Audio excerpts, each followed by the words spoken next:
525 தேர்தல் வாக்குறுதிகளில் 98% நிறைவேற்றப்பட்டதாக திமுக அமைச்சர்கள் பச்சை பொய் சொல்லி வருகிறார்கள்.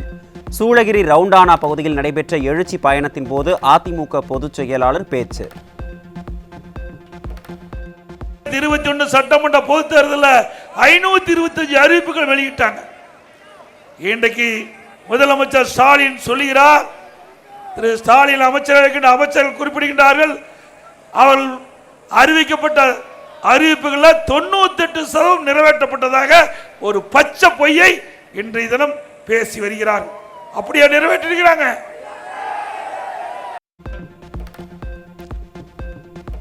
நூறு நாள் வேலைவாய்ப்பு திட்டத்திற்கு முதற்கட்டமாக 2999 கோடி ரூபாய் மத்திய அரசிடமிருந்து நிதியை பெற்றுத் தந்தது அதிமுக. தாலிக்கு தங்கம், அம்மா இருசக்கர வாகனம் உள்ளிட்ட திட்டங்களை கொண்டு வந்தது அதிமுக என அதிமுக பொதுச் செயலாளர் பெருமிதம். 100 நாள் வேலை திட்டம் சுருங்கி 50 நாள் ஆகி போச்சு. ஏற்கனவே 100 நாள் வேலை திட்டத்தில் பணிபுரிந்த ஊழியருக்கு முழுமையா சம்பளம் கொடுக்கறதில்ல, அதுவும் நின்று போச்சு. ஆனால் நாங்கள் டெல்லிக்கு சென்ற பொழுது நான் அண்ணன்லாம் டெல்லிக்கு போனோம். அண்ணன் தம்பித்துறை வந்தார், மத்திய உள்துறை அமைச்சரை சந்தித்தோம். தமிழ்நாட்டில் இந்த 100 நாள் வேலை திட்டத்தில் பணிபுரிந்த அந்த ஊழியர்களுக்கு சம்பளம் பாக்கி இருக்குது. கேட்டவுடன் மத்திய அரசாங்கம் ஒரு பகுதியை உடனே விடுவிக்கப்படும் என்று சொல்லி 2999 கோடி விடுவிச்சு முதல் கட்டமாக 100 நாள் வேலை திட்டத்தில் பணிபுரிந்த ஊழியருக்கு பணத்தை பெற்று தந்தது அதிமுக அரசு. திமுக அரசு சிறப்பாக செயல்பட்டிருந்தால் 2022-2023 தமிழ்நாட்டில் பொருளாதாரம் குறைந்தது ஏன்? 4 ஆண்டு கால அதிமுக ஆட்சியில் மின் கட்டணம் உயர்த்தப்படவில்லை. திமுக ஆட்சியில்தான் 67% மின் கட்டணம் உயர்த்தப்பட்டதாக எழுச்சி பயணத்தின் போது அதிமுக பொதுச் செயலாளர் குற்றச்சாட்டு. 4 ஆண்டு காலம் அதிமுக ஆட்சி 2017, 18, 19, 19, 20, 21 4 ஆண்டுல மின் கட்டணம் நாங்க ஏத்தல. மின் கட்டணம் ஏத்தணுமா 4 ஆண்டுல? அப்படின்னா பச்சை பொய்ய இன்றைக்கு இருக்கின்ற தொழில்துறை அமைச்சர் வேண்டுமென்ற திட்டமிட்டு ஒரு பொய்யான செய்தியை மக்களிடத்திலே சொல்லி அனைத்து இந்திய அண்ணா திராவிட முன்னேற்ற ஆட்சி மீது பழி போடுகிறார் என்பதை நேரத்தில் சுட்டிக்காட்ட விரும்புகின்றேன். இன்றைக்கு திராவிட முன்னேற்ற கழகம் ஆட்சிக்கு வந்த பிறகு 67% இன்றைக்கு மின் கட்டணம் உயர்ந்திருக்குது. 67% மின் கட்டணம் உயர்ந்திருக்குது. கடைக்கு பீக் அவர்ல மின் கட்டணம் உயர்த்தி விட்டது. இவ்வளவு மின் கட்டணத்தை உயர்த்தி விட்டு இன்றைக்கு முந்தைய அரசு மீது பழி போடுவது சரியா என்பதை மக்கள் சிந்தித்து பார்க்க வேண்டும். கோவையில் 8 உயர்மட்ட பாலம், அத்திக்கடவு அவிநாசி திட்டம், குடிநீர் திட்டம் போன்ற பல திட்டங்களை நிறைவேற்றி கொடுத்ததால் கோவையில் பிரச்சாரத்தை தொடங்கினேன். எழுச்சி பயணத்தின் போது ஸ்டாலினுக்கு அதிமுக பொதுச் செயலாளர் பதிலடி. இன்றைக்கு அவிநாசி ரோட்ல 10 கிலோமீட்டருக்கு உயர்மட்ட பாலத்தை கட்டியது அதிமுக ஆட்சியில. அது மட்டும் இல்ல, கோவை மாநகரத்தில் 8 உயர்மட்ட பாலம் அதிமுக ஆட்சியில 8 உயர்மட்ட பாலத்தை கட்டி போக்குவரத்து நெரிசல கோயம்புத்தூர்ல குறைச்சிருக்கிறோம். பல ஆண்டுகளாக விவசாயிகள் வைத்த கோரிக்கை அத்திக்கடவு அவிநாசி திட்டம் நிறைவேற்றி கொடுத்திருக்கிறோம். விவசாயிகளுக்கு குடிநீர் திட்டத்தை நிறைவேற்றி கொடுத்திருக்கிறோம். இப்படி பல திட்டத்தை நிறைவேற்றிய காரணத்தினால முதலாக அங்கே கொங்கு மண்டலத்தில் கோவை மாவட்டத்தில் என்னுடைய பிரச்சாரத்தை துவக்கின. போதுமா ஸ்டாலின் அவர்களே? குரங்கு குட்டியை தாங்கிக் கொண்டு செல்வது போன்று ஸ்டாலின் அவரது மகன் உதயநிதியை தாங்கிக் கொண்டு செல்கிறார். ஸ்டாலின் குடும்பத்திற்கு முடிவு கட்டுகின்ற தேர்தல் 2026 சட்டமன்ற தேர்தல் என எழுச்சி பயணத்தின் போது அதிமுக பொதுச் செயலாளர் பேச்சு. அவருடைய மகன் உதயநிதி ஸ்டாலின் இன்றைக்கு எல்லாம் டிவியில் பார்த்துருப்பீங்க, தொலைக்காட்சியில் பார்த்துருப்பீங்க. அவர் ஒரு பெரிய அரசியல்வாதி ஆயிட்டார். யாரு? திரு கருணாநிதி பேரன் திரு ஸ்டாலினுடைய மகன்.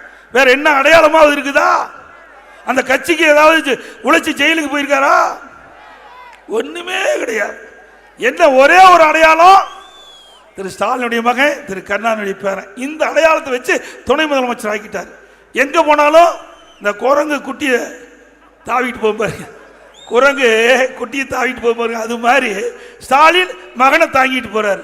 ஸ்டாலின் அவர்களே, உழைப்பு தான் நிலைக்கும், உங்களுடைய அடையாள நிலைக்கா ஸ்டாலின் அவர்களே, உங்களுடைய குடும்பத்திற்கு முடிவு கட்டுகின்ற தேர்தல் 2026 சட்டமன்ற தேர்தல்.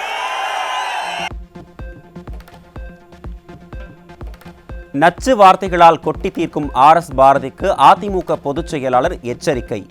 டிரான்ஸ்ஃபார்ம் டெண்டர் விவகாரத்தில் திமுக அரசு ஊழல் செய்துவிட்டு அதிமுகவை பற்றி பேசுவதா என எழுச்சி பயணத்தின் போது அதிமுக பொதுச் செயலாளர் ஆவேசம்.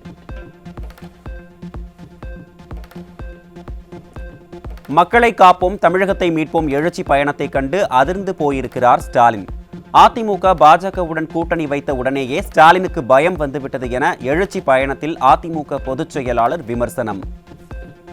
பஸ் எடுத்துட்டு புறப்பட்ட காரணத்துல நீங்க மிகுந்த அதிர்ந்து போயிருக்கிறீங்க, அதிர்ச்சியில இருக்கிறீங்க. இத பார்த்தா மீண்டும் அவர் ஹாஸ்பிட்டலுக்கு போனாலும் போயிடுவார். தென்கனி கோட்டையில் இருக்கிற மக்களுடைய வெள்ளம் ஆரவாரம் நீங்க முகமலர்ச்சியோடு எப்படியோ நேரலையில பார்ப்பாரு. பார்த்துட்டா அவர் அதிர்ந்து போய்விடுவார்.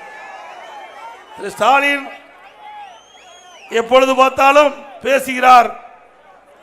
திராவிட முன்னேற்ற கழக தலைமையில் அமைக்கப்பட்ட கூட்டணி பலம் வாய்ந்த கூட்டணி என்று பேசிக் கொண்டிருக்கின்றார். திரு ஸ்டாலின் அவர்களே, நீங்கள் கூட்டணி பலம் பலம் என்று சொல்லிக் கொண்டிருக்கின்றீர்கள். எங்களுடைய கூட்டணி பலம் வாய்ந்த கூட்டணி என்பதற்கு மக்களே சாட்சி, இங்க இருக்கின்ற மக்களே சாட்சி. தமிழகத்தில் மீண்டும் அதிமுக ஆட்சி அமைந்தவுடன் மத்திய அரசிடம் இருந்து ஏராளமான திட்டங்கள் பெறப்படும். இந்தியாவில் முதன்மை மாநிலமாக தமிழகம் மாற்றப்படும் என எழுச்சி பயணத்தின் போது அதிமுக பொதுச் செயலாளர் திட்டவட்டம். ஆக அனைத்து இந்திய அண்ணா திராவிட முன்னேற்ற கழகம் ஆட்சி கண்ட பொழுது மத்தியிலே நிறைய திட்டங்களை வாரி வழங்கினார்கள். தமிழகம் ஏற்றம் பெற்றது. இன்றைய தினம் தமிழ்நாட்டில் இருக்கின்ற திராவிட மாடல் அரசு என்று சொல்லிக் கொண்டிருக்கின்ற திரு ஸ்டாலின் அவர்கள் மத்தியிலே இருக்கின்ற அரசோடு இணக்கமாக இல்லாத காரணத்தினாலே நமக்கு கிடைக்க வேண்டிய நிறைய திட்டங்கள் வராமல் போய்விட்டது. இன்றைக்கு ஒரு இணக்கமான சூழ்நிலை இருந்தால் நிறைய திட்டங்களை கொண்டு வந்திருக்கலாம். அதிமுக ஆட்சி அமைந்தவுடன் யானைகளால் மக்களுக்கு பாதிப்பு ஏற்படாத வகையில் அகழிகள் அமைக்கப்பட்டு உரிய நடவடிக்கை எடுக்கப்படும். கிருஷ்ணகிரி மாவட்டம் தேன்கனிக்கோட்டை பகுதியில் நடைபெற்ற எழுச்சி பயணத்தின் போது அதிமுக பொதுச் செயலாளர் உறுதி. இந்த பகுதியில் யானை நடமாட்டம் அதிகமாக இருக்கின்றது, அதை கட்டுப்படுத்த வேண்டும் என்று மக்களிடத்திலே கோரிக்கை தொடர்ந்து வந்து கொண்டிருக்கின்றது. அந்த அடிப்படையிலே அனைத்து இந்திய அண்ணா திராவிட முன்னேற்ற கழக ஆட்சி அமைந்தவுடன் அந்த யானை நடமாட்டத்தை முழுவதும் கட்டுப்படுத்துகின்ற விதமாக மின்வேலியில் அமைக்கப்பட்டு அங்கங்கே அகழிகள் அமைக்கப்பட்டு நம்முடைய பகுதியில் இருக்கிற மக்களுக்கு யானையால் எந்த தொந்தரவும் வரக்கூடாது, வராத அளவிற்கு உரிய நடவடிக்கை மேற்கொள்ளப்படும் என்ற செய்தி இந்த நேரத்தில் தெரிவிக்கிறேன். மக்களை காப்போம், தமிழகத்தை மீட்போம் எழுச்சி பயணத்தில் மக்கள் வெள்ளத்தில் புரட்சி தமிழர். கிருஷ்ணகிரி மாவட்டம் ராயக்கோட்டையில் புரட்சி தமிழருக்கு நிர்வாகிகள், தொண்டர்கள் மற்றும் பொதுமக்கள் உற்சாக வரவேற்பு. மலர்களை விற்பனை செய்வதற்காக 20 கோடி ரூபாய் மதிப்பில் சர்வதேச ஏல மையம் அமைத்தது அதிமுக அரசு. அரசியல் காழ்ப்புணர்ச்சி காரணமாக திட்டத்தை முடக்கி விவசாயிகளை பழிவாங்கும் அரசாக விடியா திமுக அரசு உள்ளது என எழுச்சி பயணத்தின் போது அதிமுக பொதுச் செயலாளர் குற்றச்சாட்டு. ஒசூர் பகுதியில் 20 கோடி மதிப்பில் சர்வதேச ஏல மையம் ஒன்றை ஆரம்பிக்கப்பட்டு அது அப்படியே பூட்டி கிடக்குது. இன்றைக்கு வரைக்கும் அதை முழுமையாக திறக்கல. அதை திறந்து அங்கே சர்வதேச இருக்கிற ஏல மையத்தை நடத்துகின்ற பொழுது பல்வேறு பகுதியிலிருந்து வியாபாரிகள் வந்து அந்த மலரை வாங்கி வெளிநாட்டுக்கு அனுப்பக்கூடிய சூழ்நிலை வருகின்ற பொழுது நம்முடைய விவசாயிகளுக்கு நல்ல விலை கிடைக்கும். ஆனால் அரசியல் காழ்ப்புணர்ச்சியின் காரணமாக அனைத்து இந்திய அண்ணா திராவிட முன்னேற்ற கழக ஆட்சியில் கொண்டு வரப்பட்ட திட்டம் என்ற ஒரே காரணத்திற்காக விவசாயிகளை பழி வாங்குகின்ற அரசாக இந்த விடியா திமுக அரசு இருக்கின்றது. அதிமுக ஆட்சியில் கொய் மலருக்கு கொடுக்கப்பட்ட மானியத்தை திமுக அரசு நிறுத்திவிட்டது. எழுச்சி பயணத்தின் போது அதிமுக பொதுச் செயலாளர் குற்றச்சாட்டு. கொய் மலர்கள் உற்பத்தி செய்வதற்கு நிறைய மானியம் கொடுத்தோம். அண்ணா திமுக ஆட்சியில் இருக்கும்போது நிறைய மானியம் கொடுத்து அந்த விவசாயிகளை ஊக்குவிச்சு அதனால மலர் சாகுபடி செய்கின்ற விவசாயிகள் தண்ணீர் பெறுகின்ற அளவிற்கு நல்ல லாபம் பெறுகின்ற அளவிற்கு அண்ணா திமுக ஆட்சியில் நடவடிக்கை எடுக்கப்பட்டது. திமுக ஆட்சிக்கு வந்த பிறகு இந்த மானியத்தை நிறுத்தி விட்டார்கள். இப்படிப்பட்ட ஆட்சி தேவையா? விடியா திமுக ஆட்சியில் மா விவசாயிகளுக்காக போராட்டம் நடத்தியது அதிமுக. அதிமுக ஆட்சி மலர்ந்தவுடன் மா விவசாயிகளுக்கு விடிவு காலம் பிறக்கும் என அதிமுக பொதுச் செயலாளர் உறுதி. இரவு பகல் பாராமல் உழைத்து அதனால விளைவிக்கின்ற அந்த உணவுப் பொருள், அதனால விவசாயிகள் நஷ்டப்படுறாங்க. அப்படி நம்முடைய விவசாயிகள் படுகின்ற கஷ்டத்தை எண்ணி அண்ணா திமுக அரசு இயற்கை சீற்றத்தால் பேரிட காலத்தில் இப்படிப்பட்ட நிகழ்வு வருகின்ற பொழுது அனைத்து இந்திய அண்ணா திராவிட முன்னேற்ற கழகம் விவசாயிகளை பாதுகாக்கின்ற விதமாக இழப்பீடு தொகை தொடர்ந்து கொடுத்து கொண்டிருந்தது. ஆனால் இந்த திராவிட மாடல் ஆட்சி அமைந்த பிறகு விவசாயிகள் படுகின்ற துன்பங்கள், துயரங்கள், வேதனைகளை கண்டுகொள்வதில்லை. ஆக விவசாயிகள் கடுமையாக பாதிக்கப்பட்டாங்க. அண்ணா திமுக ஆட்சி மலர்ந்தவுடன் இதற்கெல்லாம் விடிவு காலம் பிறக்கும்.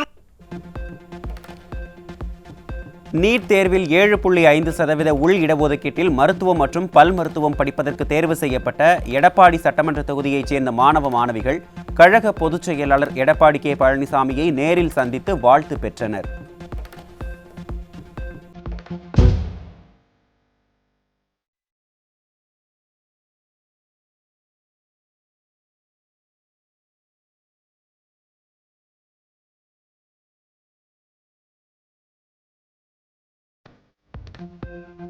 அரசு பள்ளி மாணவர்களின் மருத்துவ படிப்பு கனவை நனவாக்கி கொடுத்த முன்னாள் முதலமைச்சருக்கு மாணவ மாணவிகள் நன்றி தெரிவித்தனர்.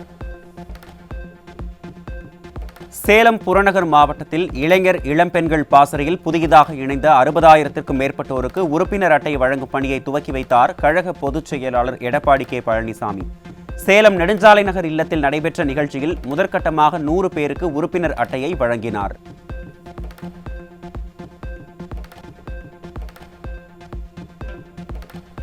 2026 அமையப்போவது அதிமுக ஆட்சிதான் என்பதை ஆணித்தனமாக தெரிவிக்கும் மலர்கள் பூத்துக் குலுங்கும் வேப்பனஹள்ளி தொகுதி மக்கள்.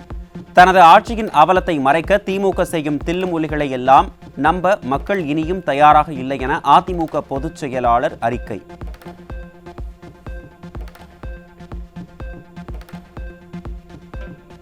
வரும் 23ஆம் தேதி அதிமுக பொதுச் செயலாளர் எடப்பாடி கே பழனிசாமி சோழிங்கநல்லூர், திருப்போரூர் தொகுதிகளில் மேற்கொள்ள இருந்த மக்களை காப்போம் தமிழகத்தை மீட்போம் எழுச்சி பயணம் ஒத்திவைப்பு. தலைமை கழகம் அறிவிப்பு.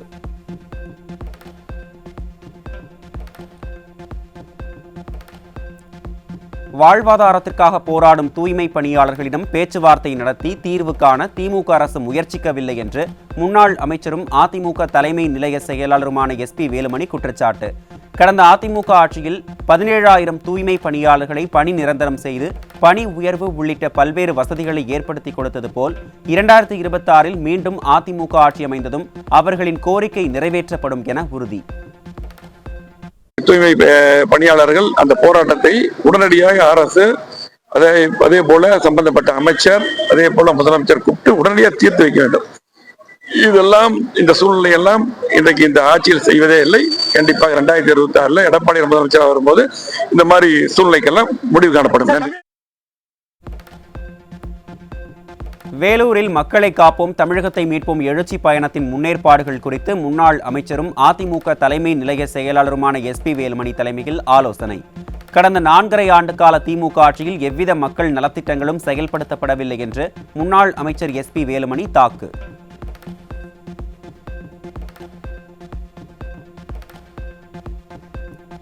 திருப்பத்தூர் மாவட்டம் வாணியம்பாடியில் எழுச்சி பயணத்திற்காக திருப்பத்தூர் மாவட்டத்திற்கு வருகை தரும் கழக பொதுச் செயலாளரை வரவேற்பது குறித்தும் சட்டமன்ற தேர்தல் குறித்தும் ஆலோசனை கூட்டம். முன்னாள் அமைச்சர்கள் SP Velumani, RB Udhayakumar, KC Veeramani ஆகியோர் பங்கேற்று நிர்வாகிகளுக்கு ஆலோசனைகளை வழங்கினர்.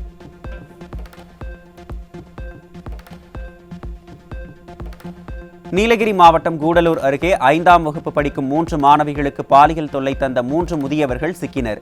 அப்பா ஸ்டாலினின் திமுக ஆட்சியில் நாள்தோறும் சிறுமிகளுக்கு எதிரான பாலியல் குற்றங்கள் அதிகரித்து வருவதால் பெற்றோர்கள் வேதனை.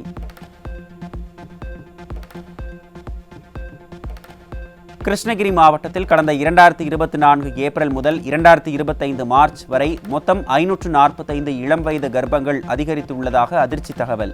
செயலிழந்த காவல்துறை, மந்தமான சமூக நலத்துறையால் சிறுமிகள் பாட புத்தகங்களை சுமக்க வேண்டிய வயதில் குழந்தைகளை சுமக்கும் அவலம். சென்னை அடுத்த பூந்தமல்லியில் இளைஞர்களின் வாழ்வை சீரழிக்கும் வகையில் பெங்களூருவில் இருந்து காரில் கடத்தி வரப்பட்ட 300 கிலோ குட்கா பொருட்கள் பறிமுதல். வெளிமாநிலங்களில் இருந்து தமிழகத்திற்கு தடை செய்யப்பட்ட போதை வஸ்துகள் தங்கு தடையின்றி கடத்தப்படுவதாக பொதுமக்கள் குற்றச்சாட்டு.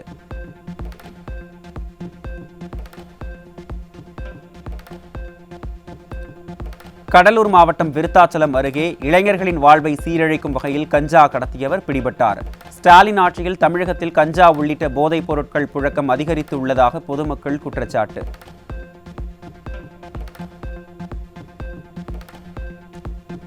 திண்டுக்கல் மாவட்டம் பழனி அருகே அத்துமீற முயன்றபோது 16 வயது வடமாநில சிறுமி தள்ளிவிட்டதில் தலையில் அடிபட்டு தனியார் செங்கல் சாம்பர் கணக்கர் உயிரிழப்பு. கொலையை மறைக்க முயன்ற 14 வயது சிறுமி, அவரது தந்தை உட்பட 3 பேர் பிடிபட்டனர்.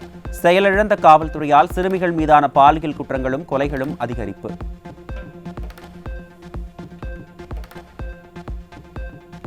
திருவள்ளூர் மாவட்டம் வேப்பம்பட்டில் பேக்கரியில் ஓசிக்கு தின்பண்டம் கேட்டு அடாவடி செய்ததை தட்டி கேட்ட வியாபாரியை அரிவாளால் வெட்டிய 2 ரவுடிகள் சிக்கினர். முதலமைச்சர் ஸ்டாலின் தன்வசம் வைத்திருக்கும் காவல்துறை சீர்கெட்டுள்ளதால் இதுபோன்ற சம்பவங்கள் அதிகரித்துள்ளதாக மக்கள் குற்றச்சாட்டு.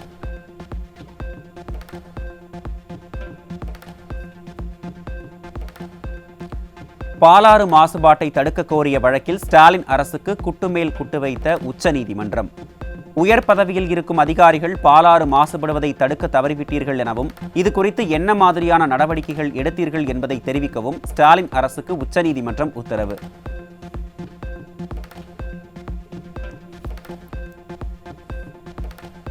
சென்னை மாநகராட்சியில் தூய்மை பணியாளர்களை சட்டவிரோதமாக பணி நீக்கம் செய்த உத்தரவை ரத்து செய்ய கோரிய சென்னை உயர்நீதிமன்றத்தில் தொடரப்பட்ட வழக்கு.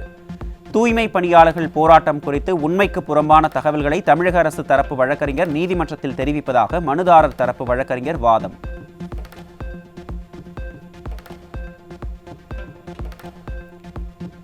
தூய்மை பணியாளர்கள் தொடர்பான வழக்கில் முன்கூட்டியே தீர்ப்பு எழுதப்பட்டு விட்டதாக அமைச்சர் சேகர்பாபு கொக்கரிப்பதாக போராட்டக் குழுவின் ஆலோசகர் ஆவேசம். தங்களின் கண்ணீர் ஆட்சி நாற்காலியை கவிழ்த்துவிடும் என எச்சரிக்கை. வேற எதுவும் இல்லை. உங்களுடைய தலைவர் பெரியார்ன்றீங்க. பெரியார் வந்து அரசு ஊழியராக சொன்னார். நீங்கள் இந்த போராட்டக்காரர்கள் வைக்கிற கோரிக்கை பக்கம் நில்லுங்க, அதுதான் நல்லது அப்படின்ற சொல்கிறோம். அதே மாதிரி திராவிட முன்னேற்ற கழகம் அண்ணாவினுடைய வழியில் வந்தவர்கள்ன்றாங்க. அண்ணா வந்து ஏழையின் சிரிப்பில் இறைவனை காண்போம்னார். நாங்கள் வந்து மரியாதைக்குரிய முதல்வருக்கு, மாண்புமிகு முதல்வருக்கு என்ன தெரிவிச்சுக்கிறோன்னா, ஏழை அழுத கண்ணீர் ஆட்சி நாற்காலிகளெல்லாம் அறிக்கை வச்சிடும், அசைச்சிடும். நீதிமன்றத்தில் அவங்கெல்லாம் ரொம்ப பெரியவங்க. அதனால் அமைச்சர் பெருமக்களை பற்றி பேசும்போது, அரசு தலைமை வழக்கறிஞரை பேசும்போது பொய் சொன்னாங்கன்னு நான் சொல்ல விரும்பலை. அவங்க உண்மையை சொல்லலை. நீதிபதிகள் சுதந்திரமானவர்கள், நீதித்துறை சுதந்திரமானது. அவர் வந்து திரு சேகர்பாபு அவர்களோ அட்வொகேட் ஜெனரலோ அல்லது நானோ தீர்ப்பு எழுத முடியாது. நாங்கள் வாதாட தான் முடியும். தீர்ப்பு வந்து நீதிபதி தான் எழுதுவார். ஆனால் தீர்ப்பு உங்களுக்கு எதிராக வரும்னு எப்படி அவரால் சொல்ல முடியுதுன்னு தெரியல.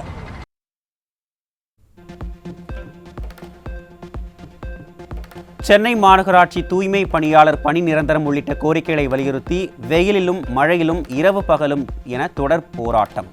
தீர்வு காணும் நோக்கில் பேச்சுவார்த்தை நடத்துவதில்லை என உழைப்போர் உரிமை இயக்கம் குற்றச்சாட்டு. மாநகராட்சி ஆணையரும் சரி, மேயரும் சரி, உள்ளாட்சி மந்திரி KN நேரு அவர்களும் சரி, அறநிலையத்துறை அமைச்சர் வந்தார் சேகர்பாபு அவர்கள், இவர்கள் யாரும் பேச்சுவார்த்தையில் 1% முடிவு கூட அறிவிக்கப்படவில்லை. தீர்ப்புகள் சொல்லப்படவில்லை. பொய்க்கு மேல் பொய்யை சொல்லி காலம் கடத்துகிறார்கள். மாறாக சுதந்திரம் வருகிறது. நிரந்தரம் இல்லாமல் சுதந்திரம் இல்லை. சுதந்திரம் எமது பிறப்புரிமை என்று எங்களது தொழிலாளி வர்க்கம், தூய்மை பணியாளர்கள் முழக்கமிட்டுக் கொண்டிருக்கிறார்கள். சென்னையில் தூய்மை பணியாளர்களின் போராட்டத்தை ஸ்டாலின் அரசு கண்டுகொள்ளாததால் பல்வேறு இடங்களில் மலை போல் குவிந்து கிடக்கும் குப்பைகள். ஸ்டாலினின் திமுக ஆட்சியில் மாநகராட்சி நிர்வாகத்தின் அலட்சியத்தால் நாற்றம் எடுக்கும் சென்னை.